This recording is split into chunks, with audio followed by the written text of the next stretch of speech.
High viewers, మొన్న ఒక video చేశా. నేను రేవంత్ రెడ్డి గారి గవర్నమెంట్ ఫేవర్గా చేసిన కొంతమంది అర్థం కాక నెగిటివ్ కామెంట్లు పెట్టుకుంటా వచ్చాను. నేనేం చెప్పాను? రేవంత్ రెడ్డి ప్రభుత్వానికి పొంచుకున్న పెను ప్రమాదం. అందులో ఏం హైలైట్ చేశాను? మీరు బస్సుల్లో ఆడవారికి ఫ్రీ అన్నారు, కరెక్టే. అయితే బస్సుల సంఖ్య పెంచారా? ఉన్న బస్సులనే వేశారు. ఉన్న బస్సుల్లో కూడా ఫుల్ ఛార్జ్ ఉన్నప్పుడు కూడా పండగలు వచ్చినప్పుడు లేదంటే పీక్ అవర్స్లో కిత్తకిత్తలు ఆడుతూ ఉంటాయి, కిటకిటలు ఆడుతూ ఉంటాయి బస్సులు. అటెండ్ ఇప్పుడు ఫ్రీ అన్నారు. అంతకుముందు 10 లక్షలు తిరిగే జనం 15 లక్షలు అవుతా ఉన్నారు. అందులో సగానికి పైబడి ఆడవాళ్ళే ఉంటున్నారు, మగవాళ్ళకి సీట్లు కూడా ఉంటున్నారు. సో ఈ మూమెంట్లో నేనేమన్నాను? బస్సులకు సంబంధించి కొత్త బస్సులు పెట్టండి. ఉన్న వాటిలో మెయింటెనెన్స్ సరిగా లేకనో లేదన్నప్పుడు ఆల్రెడీ ఎక్కువ కిలోమీటర్లు ఎక్కువ సంవత్సరాలు కనుకున్నట్టయితే వాటిని తీసి పక్కన పెట్టండి అన్న. అదే కదా మనం చెప్పాను. ఇప్పుడు జగిత్యాల జిల్లాలో పాప ఒక అమ్మాయి, కాలేజ్ అమ్మాయి అనుకుంటా, బోరుని ఏడ్చేది. జగిత్యాల టౌన్ నుంచి వాళ్ళ ఊరు వెళ్ళాలి, ఒకటే బస్సు అంట వాళ్ళ ఊరికి నైట్. బోరుని ఏడుస్తుంటే ఏందమ్మా ఏంటనంటే ఆ అమ్మాయి చెప్పింది, మా ఊరికి ఒకటే బస్సు ఉంది, అదిగో ఆ బస్సు వచ్చేసి నిలబడదా కూడా ఖాళీ లేకుండా జనాలు ఆ రకంగా ఎక్కారు, ఇంక నేను ఎక్కడ ఎక్కాలి, ఇప్పుడు నేను ఎలా వెళ్ళాలి, మా ఊరికి ఇంకో బస్సు వేయొచ్చు కదా, బస్సులు ఫ్రీ అంటే సరిపోతుందా, సరిపడా బస్సులు ఉండదు అని చెప్పేసి ఆ అమ్మాయి అని. కరెక్ట్గా చిన్నపిల్ల, నేను అదే కదా మనం చెప్పాను.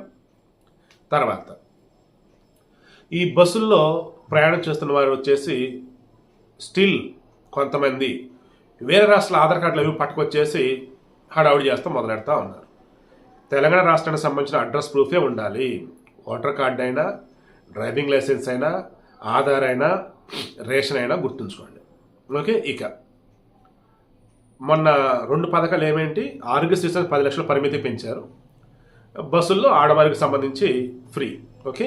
నెక్స్ట్ రేపు 28వ తారీఖు కాంగ్రెస్ వ్యవస్థాపక దినోత్సవం అట. ఆ రోజు ఒక 2 అన్నారు. అందులో సిలిండర్ 500 రూపాయలకు సంబంధించి చేయాల్సి ఉంది కదా, అది ఇంప్లిమెంట్ చేస్తామని అంటున్నారు. అయితే దీనికి సంబంధించి రాష్ట్ర వ్యాప్తంగా 1,20,00,000 గ్యాస్ సిలిండర్ ఉన్న వాళ్ళు ఉన్నారట. వీరిలో ఇప్పుడు మొత్తానికి ఇవ్వాలా, బిలో పావర్టీ అన్నప్పుడు 89,96,96,000 ఎంతమంది ఉన్నారు. సో 90 లక్షలు వేసుకోండి. ఈ 90 లక్షల మందికి ఇవ్వాలనేది ఒకటి చూస్తున్నారు. తర్వాత సంవత్సరానికి 6 సిలిండర్ల పరిమిత, లేదన్నప్పుడు ఎన్ని కావాలంటే అన్నీనా, ఐఎమ్ షూర్ 6 సిలిండర్ల పరిమితి పెడతారు. తర్వాత ఫస్ట్ ఇయర్ కాబట్టి నాకు తెలిసి అందరికి ఇస్తారని అనుకుంటూ ఉన్నా. దీనికి మరలా కొత్త రోజులు అవన్నీ పెట్టాలని అనుకుంటూ ఉన్నా. సాధ్యసత్యాలు ఇల్లు చూస్తారట. ఇంకా హార్డ్లీ 8 రోజులు ఉంది కాబట్టి రేపు 28వ తారీఖు క్లారిటీ వచ్చింది. ఓకే. నెక్స్ట్ ఆసరా పింఛన్లు ఉంది. లాస్ట్ గవర్నమెంట్ వచ్చేసి 2,016 రూపాయలు చేశారు. ఇప్పుడు దానిని వీళ్ళు 4,000 రూపాయలు చేస్తూ ఉన్నారు.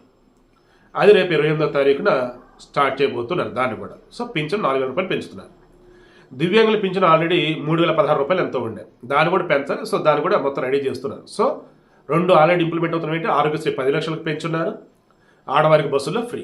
ఇప్పుడు కొత్తగా ఏంటి, సిలిండర్ వచ్చేసి 500 రూపాయలకి ఇవ్వాలి, అండ్ పింఛన్ వచ్చేసి 4,000 పెంచాలి. ఇది రేపు 28 నుంచి ఇంప్లిమెంట్ చేయబోతున్నారు. ఇక రిమైనింగ్ ఏవైతున్నాయో అవి కూడా దఫాలుగా ఖచ్చితంగా 100 డేస్ లోపల మేము ఖచ్చితంగా చేస్తామని అంటూ అన్నారు. ఇన్ కేసు కొంచెం డిలే అయితే అటు ఇటు అయినా సరే 1 ఇయర్ లోపు అయితే, 1 ఇయర్ కూడా కాదు, రేపు లోక్సభ ఎన్నికలు ఉన్నాయి కదా, మార్చిలోనే ఎప్పుడైనా వస్తాయి, ఆ లోపు వీళ్ళు ఫుల్ఫిల్ చేసుకోవాలి. ఈ లోపు మెగా డిఎస్ నోటిఫికేషన్ ఇస్తారు, నో డౌట్. ఆ గ్రూప్ 2, గ్రూప్ 1కి సంబంధించి అదొక నోటిఫికేషన్ షెడ్యూల్ ప్రకటించేస్తారు. ఇంకేవైతే కాలేజీలో వాట్సాప్ నోటిఫికేషన్లు ఇచ్చేస్తారు. అండ్ ఇళ్ళకి సంబంధించి కూడా ఇప్పటి వరకు డబుల్ బెడ్రూమ్లకు సంబంధించి 15 లక్షల అప్లికేషన్లు ఏమో వచ్చి ఉన్నాయట. అందులో 12 లక్షలే దాదాపు ఎలిజిబుల్ అట. సో ఆ 3 లక్షలు పక్కన పెట్టేసి ఈ 12 లక్షలు ఎలిజిబుల్ అనేవి పక్కన ఉంచండి. బట్ అగైన్ ఊరిలో గ్రామ సభ పెట్టి ఇందిరమ్మ ఇల్లుకి గతంలో ఎలాగైతే అప్లై చేసుకున్నారో, ఎలాగైతే మొత్తం వెరిఫై చేసి ఇచ్చున్నారో ఆ లెక్క నుంచి చేయాలని చెప్పేసి అంటున్నారు. సో ఈ డబుల్ బెడ్రూమ్ ఇల్లుకి సంబంధించి కూడా మొత్తం మార్పులు చేర్పులు చేయబోతున్నారు. మెయిన్ థింగ్ ఏంటంటే వీళ్ళు అర్హులకి ఇవ్వాలి అన్నది అంతే. ఆ పార్టీ వాళ్ళు చెప్పారా, ఈ పార్టీ వాళ్ళు చెప్పారా, మనోడా కాదా, ఇలా కాదు, అర్హులకి ఇవ్వాలి. సో చాలా ప్రాక్టికల్గానే ప్రొఫెషనల్గా వెళ్తున్నారు నాకైతే అనిపిస్తూ ఉంది. అండ్ రిమైనింగ్ 200 యూనిట్లో కరెంటు, దాని గురించి ఇంకేం చెప్పలేదు. అండ్ ఇంకేమున్నాయి అబ్బా, ఇందిరమిల్లు మాట్లాడున్నాం అంతే, జాబ్ నోటిఫికేషన్లు అవి ఇవి ఆల్మోస్ట్ అన్నీ కూడా డిస్కస్ చేసినట్టే. సో రేపు డిసెంబర్ 28 ఇంకో 2 అట, సంక్రాంతి అప్పుడు ఇంకో 2 అట, ఎన్నికల్లోపు రిమైనింగ్ అన్నట్టు అవి కూడా కంప్లీట్ చేస్తారు.